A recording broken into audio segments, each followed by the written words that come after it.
What's up mga idol? Blockbuster TNT trade, nakakagulat na balita. Pero bago mo sana ipagpatuloy ang panonood mo, ay huwag mong kalimutan na mag-subscribe bilang suporta sa aking YouTube channel. Maraming salamat idol.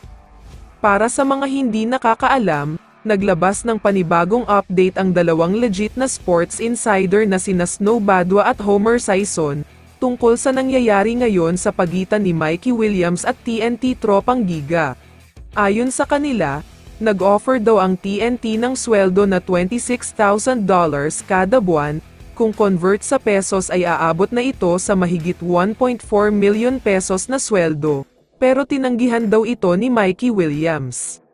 Nagdagdag pa daw ang TNT ng libreng apartment, libreng kotse at libre din ang driver, pero tinanggihan pa rin ni Mikey Williams dahil ang gusto daw niya ay $40,000 o 2.2 million pesos kada buwan. Hindi pumayag dyan ang TNT dahil masyado na daw malaki ang sweldo na hinihingi niya. Kaya naman nagkaroon ng counter-offer si Mikey at sinabing payag na daw siya kung $31,000 o 1.7 million pesos kada buwan.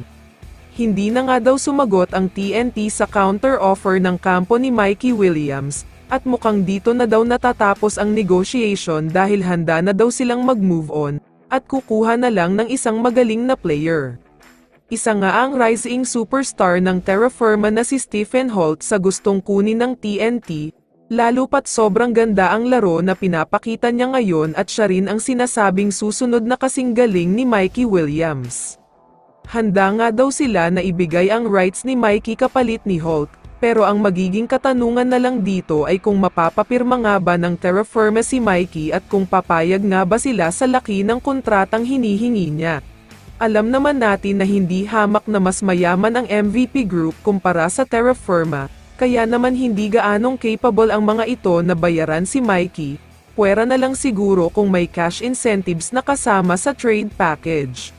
Sa tingin ko ay magiging patas lang siguro ang trade na ito kung tutulong ang TNT Tropang Giga sa pagbibigay ng kontrata kay Williams, dahil baka hindi talaga kakayanin ng Terra Firma kung babayaran nila ng ganun kalaki kada buwan ang player na ito.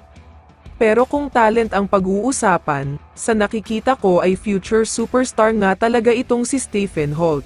Kailangan lang niya ng konting experience at exposure para lumabas talaga ang husay niya.